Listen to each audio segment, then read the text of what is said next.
in order to determine which asset allocation decision is optimal for an individual investor, we need to be able to calculate the utility that's derived from complete portfolios. So we mentioned earlier that the strategic asset allocation decision is one where an investor looks at their own personal characteristics and uses that to form an asset allocation for the long run. Let's look at an example where we have three different assets, and we can see these three different assets here. We're going to call them low, medium, and high risk. The low risk asset has an expected return of 7% and a standard deviation of 5%.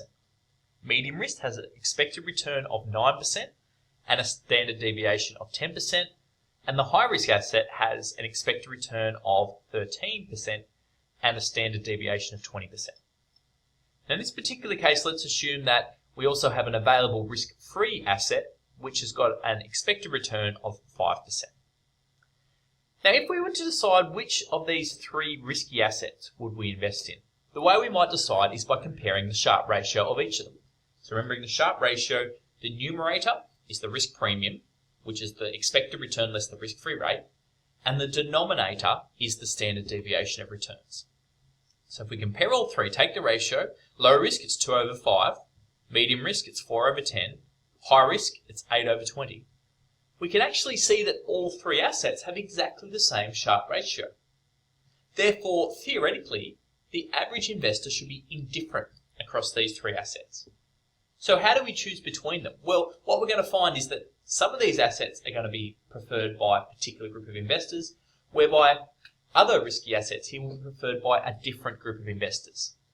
And what determines whether an individual investor will prefer the low, medium, or high risk asset is their personal preferences and, most importantly, their tolerance toward risk.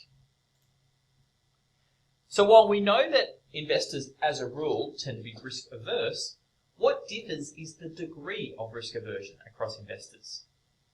Some investors will be far less inclined to take on more risk and hence will be expected to be rewarded with a much higher expected return for each additional unit of risk that they take on.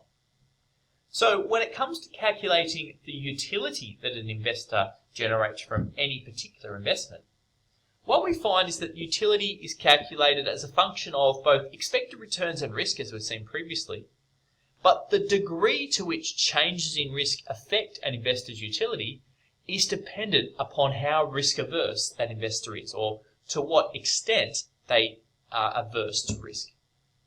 So basically we can see from this formula, this is our calculation of utility, our utility function, calculation of utility for a complete portfolio. And we can see that increasing expected returns increases the utility that an investor gets. That makes sense. Similarly, we've got a minus sign in front of the variance here, so increasing risk decreases utility. But the higher this value of A, meaning the more risk averse that an investor is, then the more that every unit increase in risk will decrease utility by. Now, as a general rule, this A, this coefficient of risk aversion, is measured on a scale approximately between 1 to 5.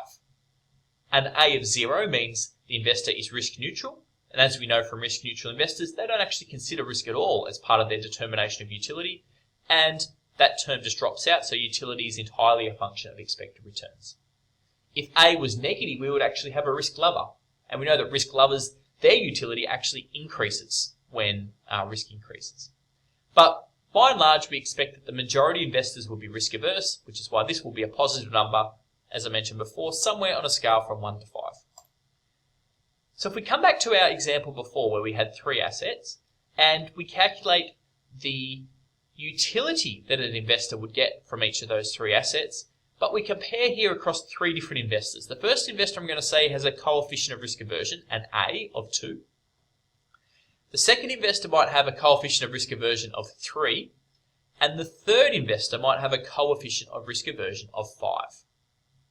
So applying the formula from before, okay, we can say that for each of these assets, we know that the utility that the investor generates is the expected return.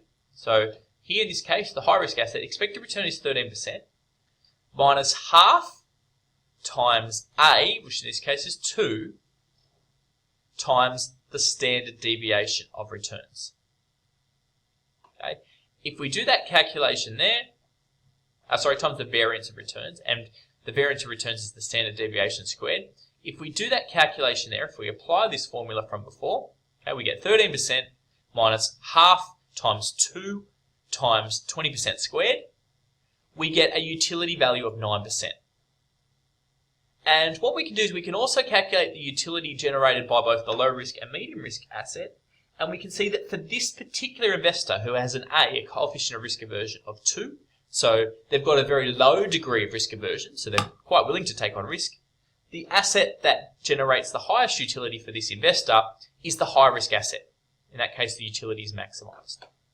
Let's drop down here and let's compare this to an investor who has a coefficient of risk aversion of 5. Well, for this investor, we can again apply this formula from before. Utility equals expected return minus half A times the variance, or the standard deviation squared. So we can say expected return times half times 5 times the standard deviation squared, and we get these three utility values.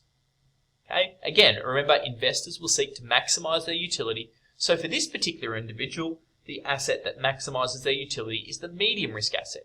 That's the one that has the highest utility in that particular case. So we see here, 3 assets that had exactly the same Sharpe ratio, but for 2 different investors. First had a coefficient of risk aversion of 2, very low risk aversion. Second one had quite a high level of risk aversion. There were actually different preferences regarding which asset maximised their utility. And we can think of this diagrammatically, is we can think of the trade-off between expected returns and standard deviation, and we look at the combination of portfolios whereby investors would be indifferent. Okay, so indifference means that for an individual investor, they would be equally happy at any point along this line. As we change our value of A, so we change our coefficient of risk aversion, as A gets higher, these lines get steeper, which means that for a more risk-averse investor, for every additional unit of risk that they take on, the incremental change in expected returns, or the incremental change in the return that they demand to be indifferent about investing, gets higher.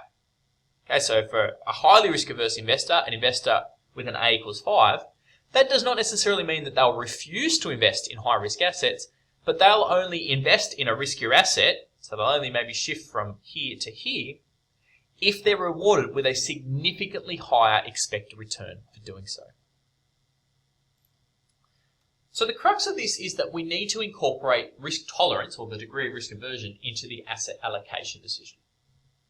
So what we're going to do is we're going to start by assuming we've got an individual investor who has a coefficient of risk aversion at A equal to 4.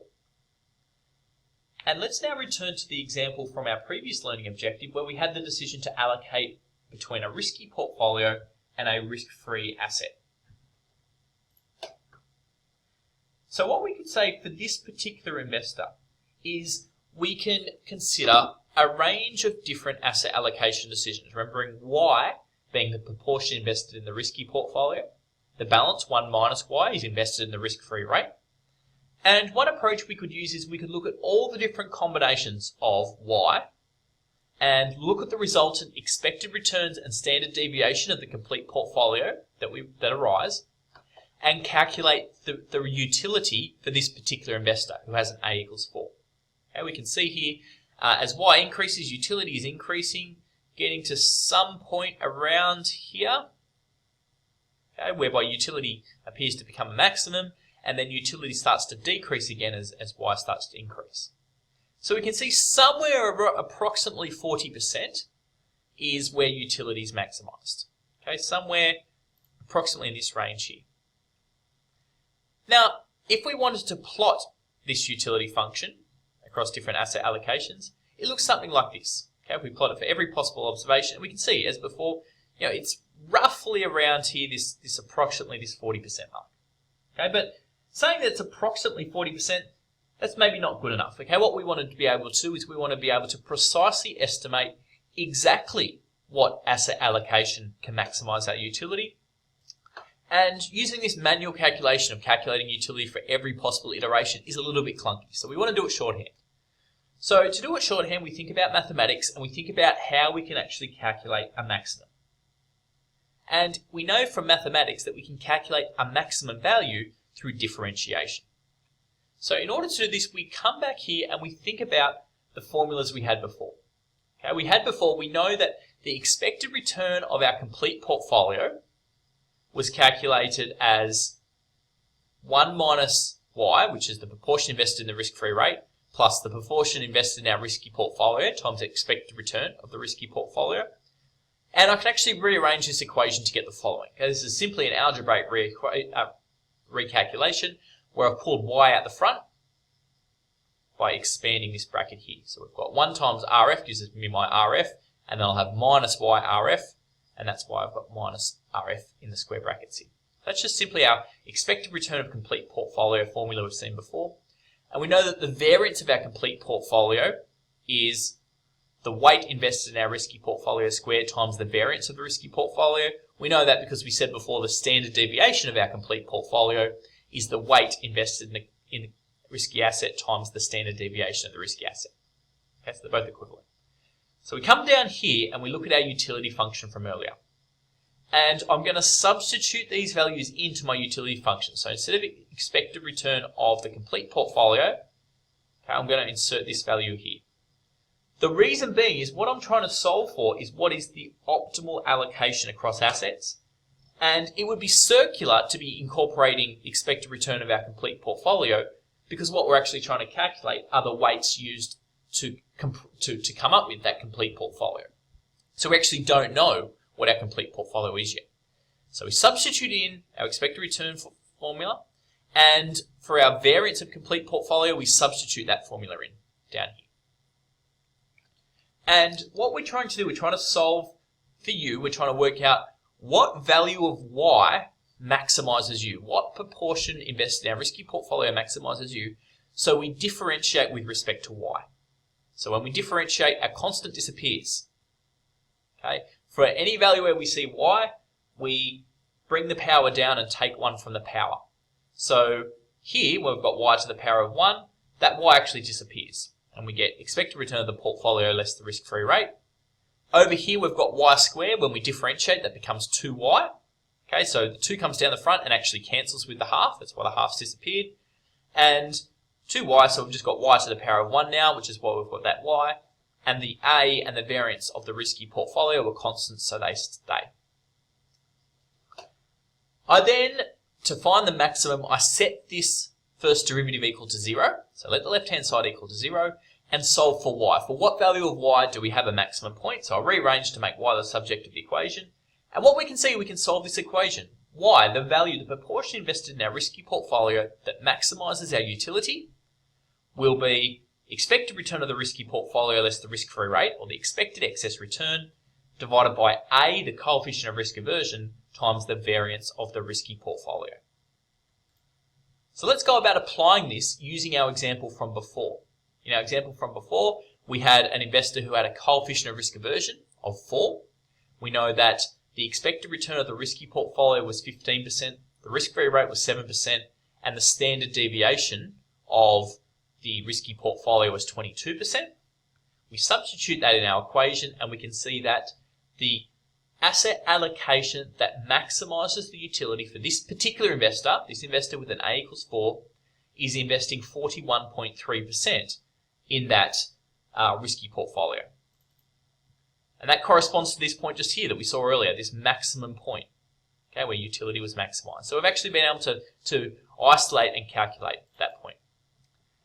And what we can see that if we change A, that optimal asset allocation decision changes. So as we decrease A, investor becomes less risk averse, they're more inclined to take on risk, hence their optimal portfolio has a greater proportion invested in the risky asset.